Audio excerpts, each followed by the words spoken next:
Bonjour à tous, c'est Professeur Musso. Je vais vous parler aujourd'hui des actualités thérapeutiques de la HSF. Comme vous savez, la HSF est de trois types. Elle peut être primitive. Qu'est-ce que ça veut dire primitive? C'est-à-dire qu'il y a un facteur de perméabilité sérique. On en a bien parlé dans le cours de l'actualité physiopathologique de la HSF.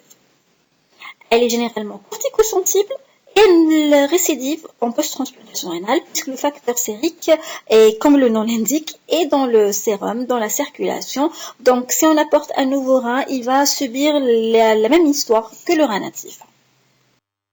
On a ce qu'on appelle l'HSF génétique. Ici, il y a une histoire familiale, il y a plusieurs malades dans la famille qui ont un syndrome néphrotique, s'ils sont biopsiés, c'est une HSF, etc. Ici, c'est un problème au niveau de sites. Et on en a aussi parlé dans l'actualité physiopathologique de l'HSF. Elle est corticorésistante parce que rien ne peut agir sur un déficit protéique. Et la bonne nouvelle, c'est qu'elle ne récidive pas en post-transplantation rénale parce que le greffon va apporter les protéines déficitaires et comme ça, le patient ne récidivera pas. Il y a aussi ce qu'on appelle les HSF secondaires. Donc, on a les primitifs avec un facteur de perméabilité, les génétiques avec un déficit protéique, et les secondaires à une pathologie. Par exemple, les infections, surtout le VIH, qui est pourvoyeur d'un certain type d'HSF dit HSF collapsante. On va voir plus tard les caractéristiques histologiques de cette pathologie. Ça va être le CMV, ça peut être l'hépatite C, ça peut être aussi le Covid, la Covid. Donc il faut faire très attention à tout ça. Il faut, avant de dire que c'est une HSF primitive ou bien génétique, comme en Algérie, on n'a pas les tests génétiques et on ne connaît pas les facteurs de perméabilité sérique. Donc il faut d'abord et avant tout, devant une HSF, éliminer les formes secondaires. Il y a aussi les HSF secondaires à des drogues. Bon, généralement, on parle souvent de l'HSF secondaire à l'héroïne, mais il y a aussi celle qui est secondaire aux mTOR, aux inhibiteurs de calcinurine, au lithium, aux interférents, donc il faut y penser quand même. Il y a aussi une autre forme d'HSF secondaire qui est due à une réduction néphronique.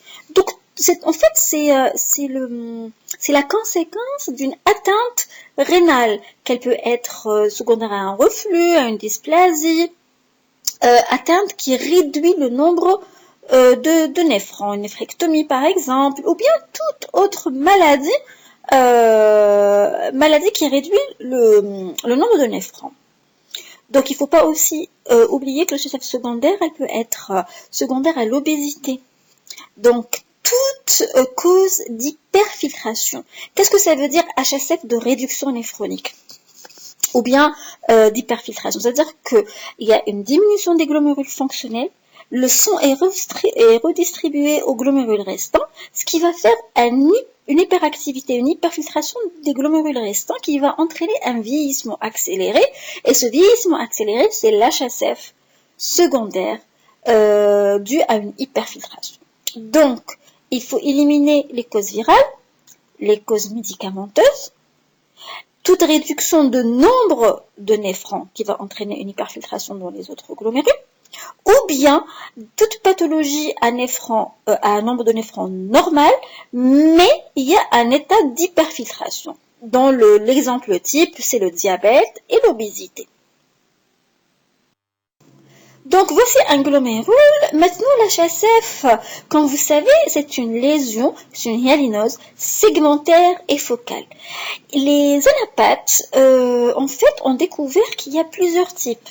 Comme elle est segmentaire, elle peut être dans plusieurs segments et la localisation de cette HSF peut donner en fait des sous-types histologiques. Et c'est ce qu'on appelle la fameuse classification de Columbia.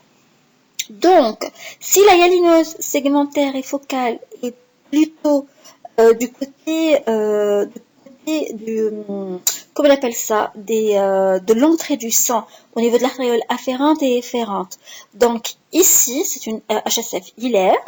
La plupart du temps, lorsque l'HSF se localise ici, c'est une HSF secondaire d'hyperfiltration. Donc il faut aller voir, est-ce que c'est pas un diabétique méconnu, est-ce que le patient n'est pas obèse, est-ce qu'il n'a pas une néphropathie précédente avec hyperfiltration, réduction néphrotique avec hyperfiltration, aller chercher s'il y a les deux reins, s'il n'y a pas une hypoplasie, s'il y a... En tout cas, c'est une HSF secondaire, plutôt secondaire à une hyperfiltration. Donc l'HSF secondaire, elle peut être virale, ou bien médicamenteuse, ou bien secondaire à une hyperfiltration, avec nombre de néphrons normal ou bien réduit.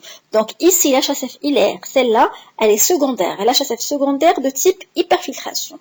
D'ailleurs, elle est localisée à l'entrée du sang. Donc l'entrée du sang, il vient avec force. Donc ça va entraîner une hyalinose, un vieillissement en premier lieu de cette partie-là. Il y a aussi ce qu'on appelle les TIPS, c'est-à-dire une hyalinose qui est plutôt du côté tubulaire. Celle-là, elle n'a pas une signification étiologique, mais elle a un caractère, comment vous dire, gentil. C'est généralement des HSF sensibles aux corticoïdes. Donc c'est celle-là, quand on a une biopsie, quand l'anapathe vous dit que c'est un type TIP, ça veut dire que c'est une hyalinose du côté tubulaire. Là, on est content. On sait que notre patient a des grandes chances de répondre à la corticothérapie. Donc les anapathes, selon leur protocole, ils vont nous donner un compte rendu selon ce schéma-là. Donc il va voir une hyalinose segmentaire et focale. Il va se poser la question, y a-t-il un collapsus? S'il y a un collapsus, c'est l'HSF collapsante.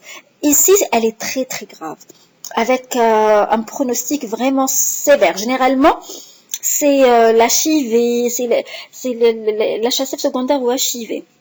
Et elle se voit aussi souvent chez les malades de race noire. D'ailleurs, la race noire est un facteur de mauvais pronostic, on va le voir tout à l'heure. Donc la collapsante, vraiment c'est méchant. Les types lésions, ça veut dire qu'elle est péritubulaire dans le côté la hyalinose est du côté tubulaire, de l'autre côté. Donc ici, on est plus rassuré, elle répond aux corticoïdes, etc. Maintenant, si dans la hyalinose, il y a encore des cellules, ça veut dire qu'il y a une prolifération endocapillaire, c'est-à-dire à l'intérieur des capillaires, là où il y a la hyalinose, il y a des cellules. C'est ce qu'on appelle l'HSF à variante cellulaire. Celle-là, elle nous montre que la pathologie est encore récente.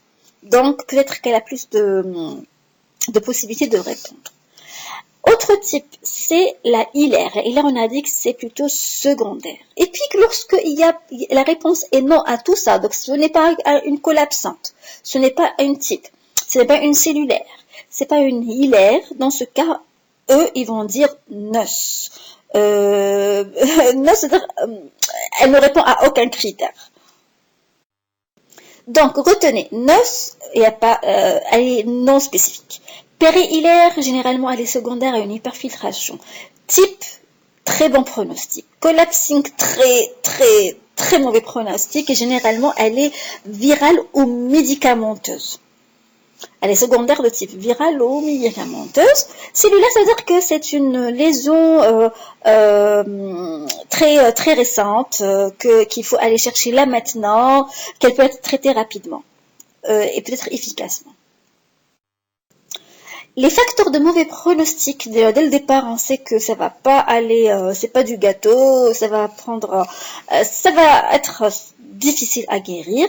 C'est la sévérité du syndrome néphrotique, c'est la présence d'une insuffisance rénale. La race noire, comme je vous ai dit, ils sont plus susceptibles d'avoir la forme collapsante. D'ailleurs, histologiquement, c'est la collapsante qui a de très mauvais pronostics. Et la fibrose interstitielle, en fait, comme vous savez, la fibrose interstitielle est un facteur de mauvais pronostic dans toutes les glomérulonéphrites. C'est pas spécifique à l'HSF. Collapsante, c'est-à-dire que les vaisseaux là, les capillaires là où il y a l'HSF, dans la branche, dans le segment, comment on appelle ça, dans la branche du glomérule où il y a la hyalinose segmentaire. Ici, les vaisseaux, les capillaires sont fermés, sont collables. Et là, c'est méchant. Généralement, c'est méchant. Et bien sûr, la réponse au traitement. Donc, il y a un mauvais pronostic chez les patients qui ne répondent pas au traitement. Ça, c'est tout à fait normal. Donc, on n'arrive pas à avoir une rémission complète ou partielle. Revenons au diagnostic. Pour avoir une idée claire du traitement, il faut revenir à des définitions. En fait, l'HSF répond aux mêmes définitions que la lésion glomérulaire minime, puisque de toute manière, les deux sont des maladies podocytaires, c'est des podocytoses. Donc, la rémission complète est définie par une protéinurie inférieure à 300 mg par 24 heures et une albuminémie supérieure à 35. Une rémission incomplète est définie par une protéinurie entre 300 et 3 grammes et demi, hein. Attention, c'est la nouvelle définition. Donc 3 grammes et demi par 24 heures. Ou bien, j'ai bien dit, ou bien une diminution supérieure à 50% de la protéinurie. Par exemple, s'il commence à 6 grammes par 24 heures, une réponse, par exemple, s'il fait une protéinurie au-delà de 16 semaines, une protéinurie à 3 grammes et demi, ben, il est bon, hein, il a diminué de plus de 50%. Donc, on appelle ça une rémission incomplète et non pas une résistance. La résistance, la corticorésistance est définie par une corticothérapie de spleen jusqu'à la 16e semaine sans réponse, avec une protéinurie supérieure à 3,5 g par 24 heures, ou bien une réduction de la protéinurie initiale inférieure à 50%. Autre définition extrêmement importante, c'est la récidive. La récidive, c'est un syndrome néphrotique qui apparaît 2 semaines après l'arrêt du traitement. La rechute fréquente, en fait, je vous ai dit la dernière fois que pour les anglo-saxons, il n'y a pas une différence entre rechute et récidive. Pour eux, c'est la même chose. Ils appellent ça relapse. Donc, rechute ou récidive fréquente, en fait, c'est une protéinurie au-delà de 3,5, c'est-à-dire un syndrome néphrotique qui se répète plus de 2 fois dans les 6 mois ou plus de 4 fois dans les 1 an. La corticodépendance, c'est une récidive, réapparition du syndrome néphrotique au moment où on fait la dégression de la corticothérapie ou bien dans les 2 semaines, avant l'achèvement des 2 semaines après l'arrêt de traitement. Donc il faut vraiment retenir ces définitions, sont très importantes lorsqu'on traite les glomérulonéphrite. En plus de ces définitions-là, dans la HSF, il y a ce qu'on appelle la réponse au CNI, aux inhibiteurs de la calcinurie. Donc, on définit la corticorésistance au CNI lorsque le malade ne répond pas après un traitement plein de cyclosporine au tacrolimus au-delà de 4 à 6 mois. Donc, on ne déclare pas la CNI résistance que si le patient a reçu dose pleine de cyclosporine ou de tacrolimus pour une durée de 4 à 6 mois. Et la CNI dépendante, ça veut dire que il nous refait, bien sûr, on va voir tout à l'heure les doses de la cyclosporine, parce que on va donner bien sûr entre 4 et 5 mg par kilo de cyclosporine. On va donner entre 0,1 et 0,15 de tacrolimus, mais les doses résiduelles sont différentes ici par rapport au LGM. Si vous vous souvenez, l'LGM, la cyclosporine, c'était 150-200 nanogrammes. Et pour le tacrolimus, c'était 4-7. Ici, c'est un peu différent, mais moi, je ne prends pas ces chiffres-là. En fait, je prends la moyenne. Donc, pour moi, la cyclosporinémie idéale, que ce soit LGM ou HSF, c'est 150. C'est aux alentours de 150. Et pour le tacrolimus, je prends 5. Comme ça, j'apprends pas, je m'encombre pas avec beaucoup d'informations. Donc, je prends 150 pour la cyclosporine et 5 pour le tacrolimus pour les deux pathologies. En tout cas, si vous voulez apprendre les références, en fait, les limites vraiment précises, ce sont ceux-là. C'est 100, 175 pour la cyclosporinémie, c'est 0,1. et 5-10 pour la tacrolimus. Quoique pour moi, 10 quand même, c'est un peu élevé. Hein. Donc je prends 5. Et CNA dépendant, ça veut dire que le patient refait un syndrome néphrotique dès qu'on arrête la cyclosporine, c'est-à-dire dès qu'on arrête ou dans les 2 semaines qui suivent un arrêt. Mais il y a une condition, c'est que cette CNA a été pris pour une durée de minimum 1 an. Je ne peux pas dire qu'il est CNA dépendant. S'il a pris par exemple le CNA pendant 6 mois bulk, il a répondu, puis j'arrête et il récidive. Non, non, non. Pour avoir une récidive, pour qu'on dise que c'est une CNA dépendant, c'est un patient CNA dépendant, il faut qu'il ait au moins eu un traitement de 1 an, et à la dégression lorsqu'on arrête, il récidive dans les 2 semaines suivant l'arrêt. En tout cas, à la dégression ou bien dans les 2 semaines. Donc il faut retenir ces définitions-là.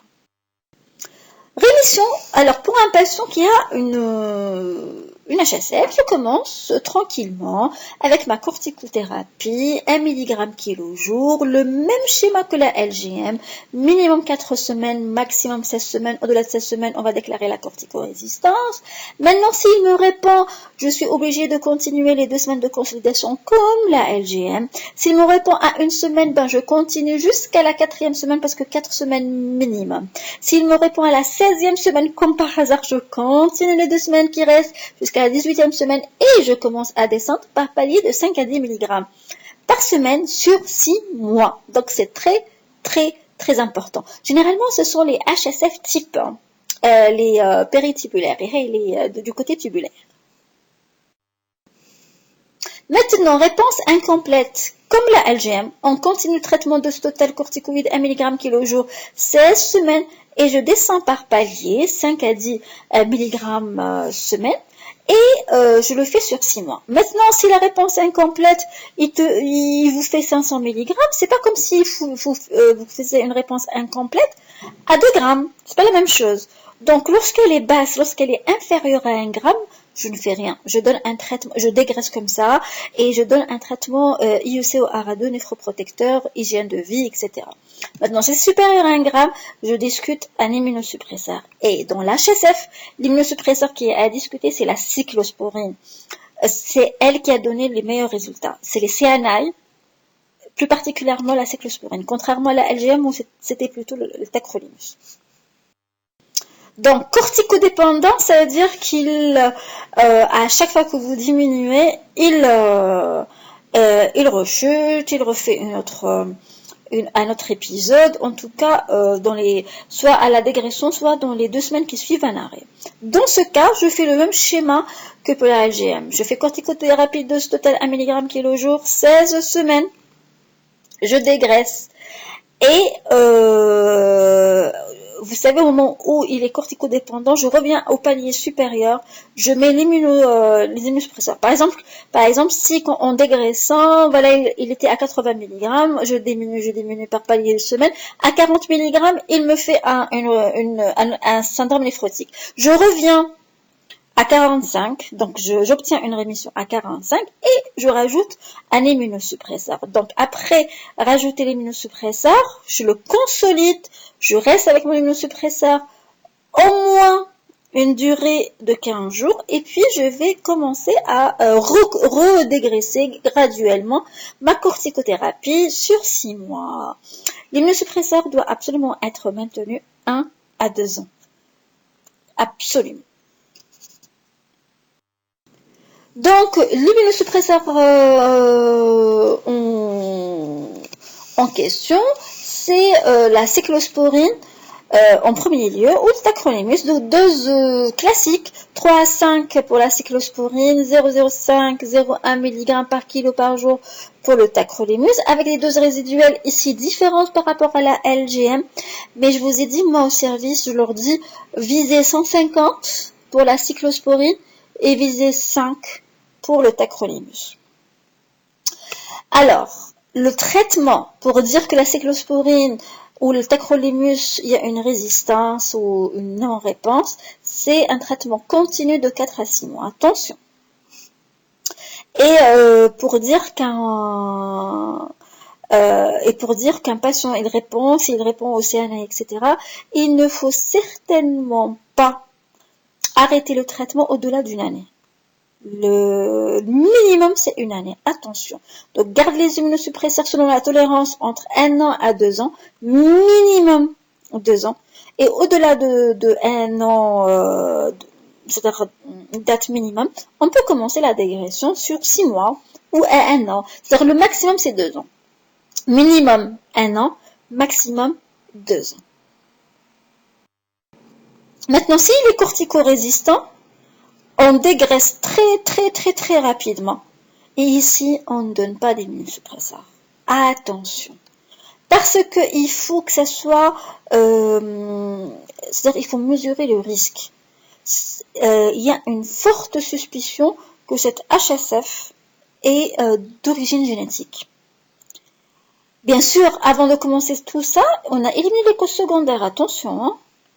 Donc ici, on est donc l'HSF soit primitif, soit génétique. On ne sait pas. Comme en Algérie, normalement, à la base, devant une HSF, on élimine les causes secondaires. Puis, on élimine les causes génétiques s'il y a une histoire familiale. S'il n'y a pas d'histoire familiale, on traite comme une HSF primitive.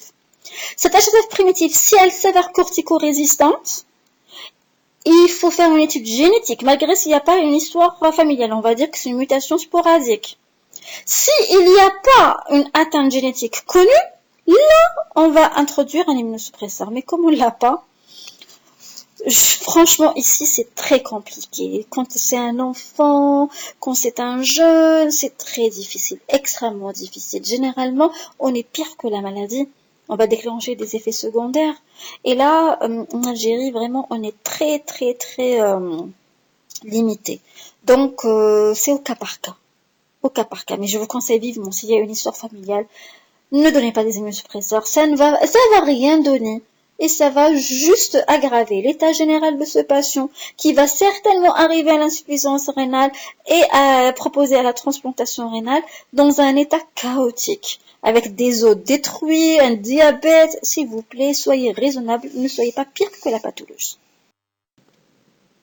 Maintenant, pour les rechutes, que s'il répond et il fait une rechute, on refait le même schéma, le premier schéma, et on ne peut pas le faire plus de 3 fois dans la vie, comme je vous ai dit. Maintenant, si il y a une contre-indication au corticoïde, ou bien il a fait plusieurs épisodes, par exemple, plus de 3 fois, ici, on utilise un immunosuppresseur, la cyclosporine, avec des doses résiduelles entre 100 et 175, ici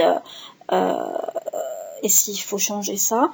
Je vous ai mis la dose de la LGM. Donc ici, je m'excuse, c'est entre 100 et 175, mais quand même, moi j'utilise 150. Moi je vise 150, plus les 0,15 mg kg maximum 15 mg pour maintenir quand même une consolidation de la rémission. Et la cyclosporine est maintenue au minimum 1 an. Rechute. Ici, on traite comme la LGM, corticothérapie, on en rajoute un immunosuppresseur. Vous avez bien compris, c'est la cyclosporine pour un minimum de 1 an, maximum 2 ans. Donc c'est exactement le même schéma.